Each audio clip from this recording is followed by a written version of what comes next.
Hi, everyone. Teresa Aker here from Success Diaries with Teresa Aker. My goodness, today I am thrilled to bring back to you my dear friend Heather Stang. How you doing, Heather? I'm great. I'm so happy to be back with you, Teresa. Yeah, it's been a while, and I'm thrilled that you came back. Now, I just want to quickly tell everyone, since we talked, Heather has now some exciting news. She is the 2025 Association for Death Education and Counseling Clinical Practice Award earner. Congratulations, Heather. Thank you. And this is my first podcast since the award. So thank you for announcing that to everybody for me. Congratulations. Now, I want everyone to know a lot of people already know your name, Heather, because I've talked to you quite a bit in my podcast. The reason I brought Heather here, she originally was my very first interview on my talk show, Success Diaries with Teresa Aker. And the reason I brought Heather on, in fact, the reason I started this show was because I had gone through tremendous grief. And Heather had not only written some books about trauma and grief, but I also took her course. And from there, I had gone through absolute sadness and emotion, and Heather's techniques and process helped me get through some terrible times. And from there, I actually had another loss in my life. So, because of the tools that Heather gave me, I was able to come through all of that and start my talk show, which was going to help other people. And I'm thrilled today to say, because of you, Heather, I'm able to do that and I'm doing what I love.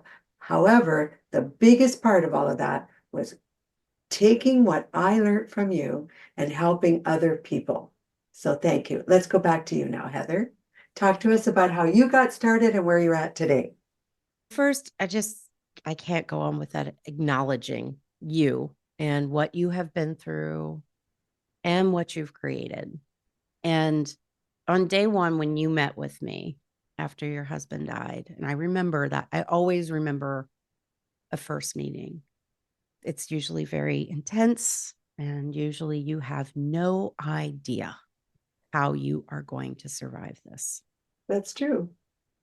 I don't have an idea of the specific way that people are going to survive it, but because I have been doing this for 15 years and because humans have been surviving loss for so long, we are indeed wired to survive grief and loss, even though it hurts so bad.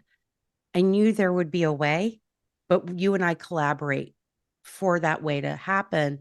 And then often what happens is somebody feels yours and my time has come to an end. You've gotten some tools, you've seen some shifts and changes.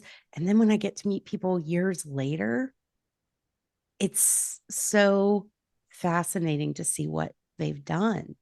And there's actually a framework called post traumatic growth. I would never bring it up on a first meeting because, like, when you're hurting so bad, the idea of even surviving just feels like a slap in the face, much less growth. And it's, of course, not transactional. You would rather have your people in your life. But given the circumstances, we as humans find ways to not only survive, but many people find meaning because you have to rediscover, why am I here? Who am I now? Those big things. And so for you, this podcast and helping other people with grief, sharing your story is your meaning reconstruction. That's from Robert Niemeyer, and post traumatic growth is from Calhoun and Tadici. I have to give those names because part of why I won that award, the clinical practice award, is for people who weave in research and theory into practice with people every day. So you asked how I got here, and this is going to parallel your story, different, but parallel. So when I was 7, my mother came to get me from elementary school and pulled me out of class. And we went out to the car, and she knelt down to my level and told me that my Uncle Doug had died, that he had killed himself. And on that day, I was 7. So, first, just the idea that could even happen was so baffling. And it was a long time ago. So I remember the vibe and the feeling because it's always been with me. But I don't necessarily know what I was thinking, but my mother and my grandmother and my grandfather, who they didn't know how they were going to get through this and how they were going to survive. And none of us would have known in 1977 that little Heather would grow up and become a thanatologist and help people through grief. But this is my meaning reconstruction. And this is what I couldn't give to many members of my family. Although I think with my mother, me studying death, dying, and bereavement academically helped us both find language to talk about my uncle. And I want to point out that it is not the 1970s anymore. We are in 2025. And my Uncle Doug is still very much a part of our lives and alive in our hearts. And I just moved into a new space. And some of the first things to come into the house were little like statues he'd sent from Hawaii and Alaska that remind me of him. And my mother and I talk about what would he even think that I was on a podcast talking about him? There were no podcasts in the 70s. Grief is something that endures, but endures in a different kind of a texture over time. The love is still very big and huge. And my gosh, I would love to have an adult in my life that weren't a parent that I could go to with problems and get that kind of advice. I'd love to have had cousins. My mother would love to have her brother. We don't, but we still love. And I've found a way to take that pain that me and my family carried and support other people through it. That's how I got started in a nutshell. And Heather, you have such a sensitivity because you went through it. You have empathy for others.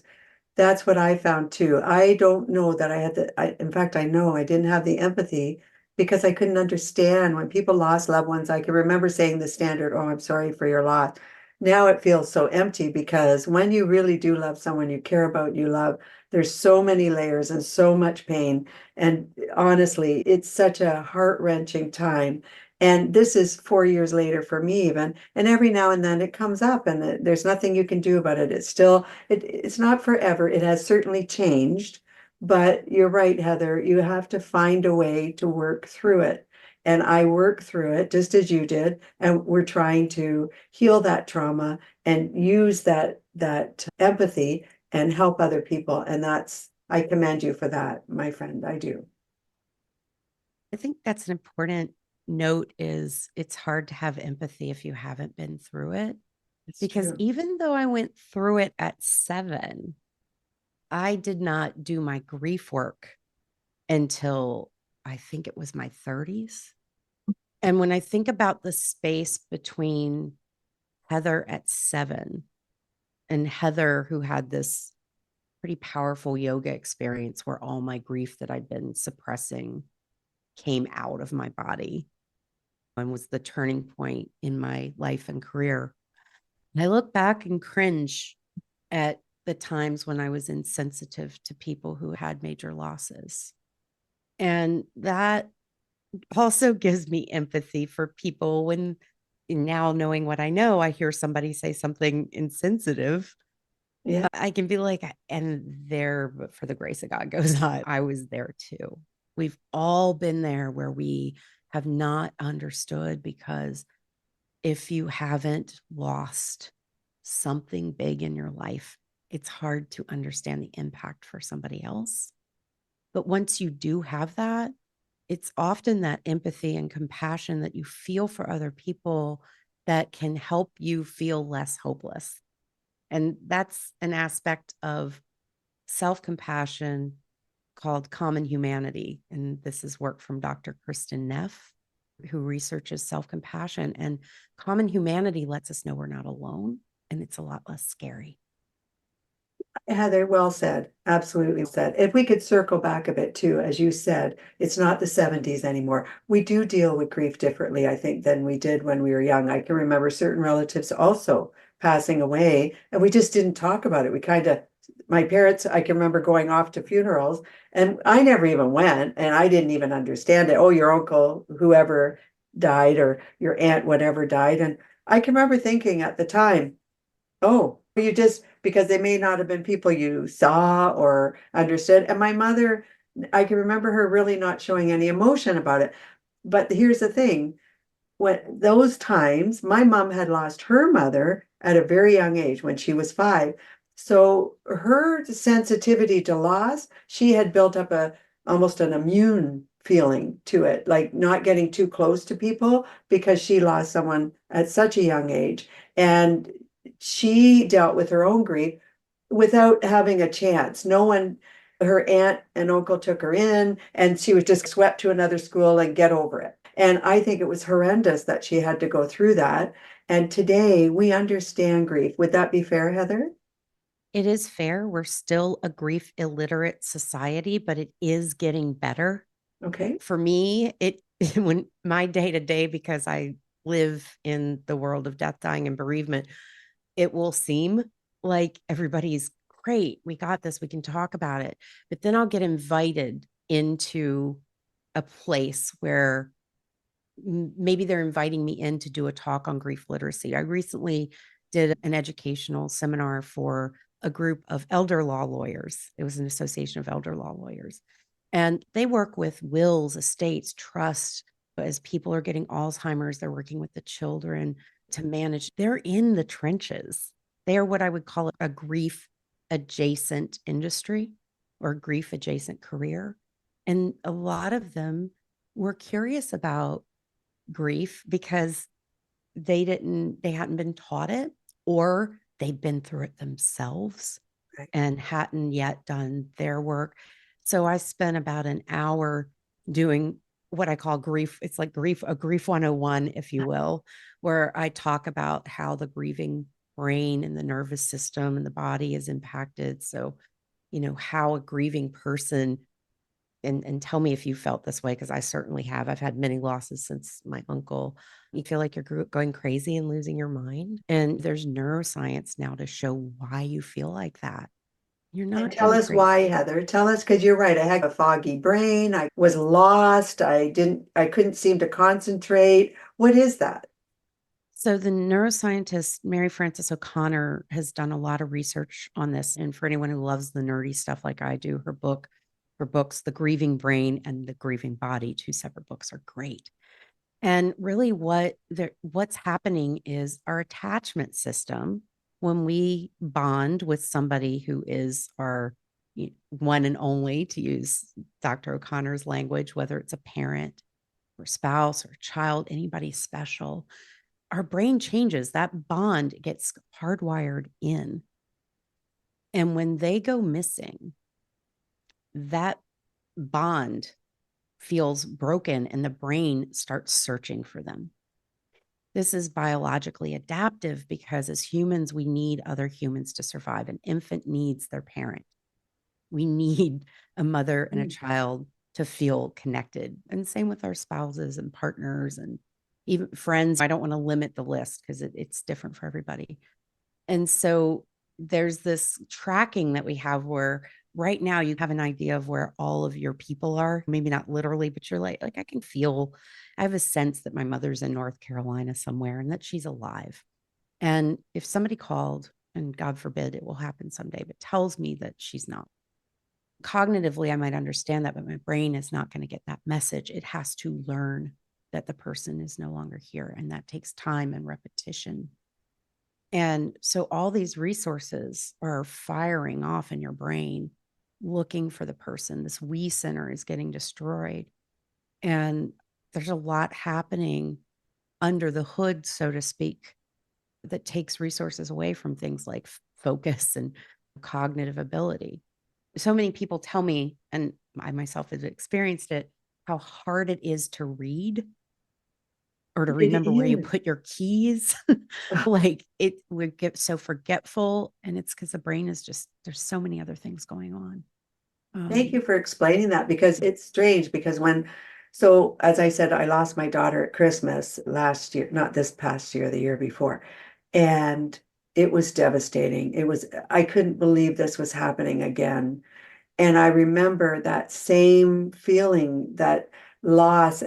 I would talk to her every single day. She would call absolutely every day. I would look at my phone all day long. And I'd have to stop myself. No, she's not going to call you. And I'd be looking, and took me so long to get past what we had as a habit, as a mother and daughter habit. Birthdays came up, of course, Christmas, all of these things just kept coming back and coming back. And it was like my brain said, no, she should still be here. She should still be part of your life. And without me getting emotional right now, but it is a hard time to go through, the realizing and the separation of the love. And then, so I was almost, I know I grasped at things like her clothes. I would smell her clothes, or I would want to read her notes that she sent me, or messages that she had, because it's hard to separate it. We think, no, this shouldn't have happened. And our heart is it's just so strong for the ones we love. And so as we go through those things, your ability to help people maneuver through it, Heather, is second to none. You have such a warm heart, and you understand what people are going through, but it's more than that. It's getting to the deep of, you help me with that brain fog, and with meditation, and with centering myself, and going through feeling it's okay to feel those things, not be in a big hurry to try to get through the grief, to feel the pain and get through it, and do it on a compassionate level. So I commend you for that. And I wanted people to hear from you why you're so good, because you really are. You really care about the people that you come into contact with, and it's based on that. First, I want to just say the way you summarized your experience, it made my heart warm up. When you said the part about feeling and letting yourself feel and taking the time, there's this desire, of course, to get out of something painful. I always say time flies when we're having fun, but when you're suffering, boy, does it slow down. And that's why so many people feel stuck in their grief. People be like, I'm not getting better. I'm still sad. Wouldn't it be weird if we weren't? Yeah, Heather, you're right. And I think, in fairness to some people, some of us, so I think some people they achieve things in life, and they have a sort of a system. And then I think and if they're not as emotional because they're planning their lives, they have their families around them, they have people, their support people around them. And all of a sudden one is taken away. That I think is probably harder on those people that never took the time to stop and feel their own emotions and their own way of thinking and understanding life. Would that be fair? This is where we can get into research on grieving styles. Oh, okay, great. And this was done by my professor who sadly died from leukemia a couple years ago, Dr. Terry Martin, along with Dr. Ken Doka. Dr. Doka is republishing a new edition of the book. I'm very happy. And it's called Grieving Beyond Gender. And what their research shows is that there's a continuum of styles. On one end of the spectrum, and I want to say this, we're all in the middle somewhere. Sure. You're not one or the other. And none of this is pathologizing either grieving style. We are acknowledging the diversity of ways people process loss. So on one end of the spectrum is the classic image of grief that we imagine of the person wailing and crying and, like you said, sniffing their clothes. I remember one day after my stepdad died, I'm getting into the car and I catch a reflection of myself, and I look like my stepdad. I'm wearing his clothes. I am becoming him. That's part of that yearning, right? Yeah. I was like, oh, Heather, you need to start wearing your own clothes. And so that very heavy emotion, feeling type of a grief is called an intuitive griever. Okay. On the other end of the spectrum, we have people that might read books. They might learn about the grieving brain, the grieving body. They might learn why somebody got a disease and work to try to fix it. They're going to actually take some sort of cognitive approach or an action oriented approach. They're the doers. That was me. And a lot of times, the people who become thanatologists like myself, or people who start podcasts, or people who start causes, Those are your instrumental grievers. Now, we all have a primary and secondary. So my primary is intuitive. I do cry. I do wail. Even with all the knowledge and all the books I've written, I still am like, why did this happen? And then my secondary is to go figure it out. Most thanatologists are actually instrumental primary and intuitive secondary. So it's not that it's so important for us to label it, but it lets us know what might help us. So somebody who is an instrumental griever plunked down in a grief support group is going to be just feeling really uncomfortable. Right. They're not going to talk about their grief. And somebody who is, feeling very emotional about their grief, who too early on is sent to go do a cause, is going to be like, this doesn't feel right. This is too soon. I had one woman whose daughter died from something. I'm not going to specify because it's so specific that I don't want her to be identified. But right off the bat, people are like, you need to start a foundation. And she's, I am mourning my child. Shut up, go away, you insensitive person. So I think it's really also helpful because people can get put into this bucket if they don't cry, or people are like, oh, they're not dealing with their grief. Yeah. I don't understand. I thought he loved his father. Why isn't he crying? And yet suddenly this son, let's say, just starts going out and running every day. And that's how he's expressing his grief. So there are many different ways people can express their grief. And some of us are those check off the box and learn people, the type A grievers. And I think just kind of listening to yourself and what works best for you and having empathy for different grieving styles is very important. Obviously, there is a gender lens that this is often seen through. Sure. Martin and Doka's first edition of the book was tongue-in-cheekly titled Men Don't Cry, Women Do. That was just supposed to be funny, but they've updated it to the grieving beyond gender. But typically we expect men to be stoic and strong and women to cry. And when the roles are reversed, women get pathologized for not feeling, men get pathologized for being weak. And really, we're all just humans with complex emotions in different ways. Just doing it the way we have to. Yeah, absolutely. Heather, I wanted you to hold up your book because you also had a book that you had out there, and I want to be able to show everyone. Oh, thank you. Yeah, this is my third book. This is Navigating Loss. Let's see if I can. There we go. Beautiful. Thank you. Thank you. So navigating loss encompasses all types of loss.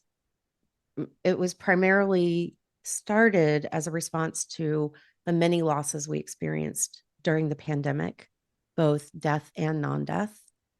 It also includes my experience going through a divorce and my estrangement with my father, both of which are non-death losses.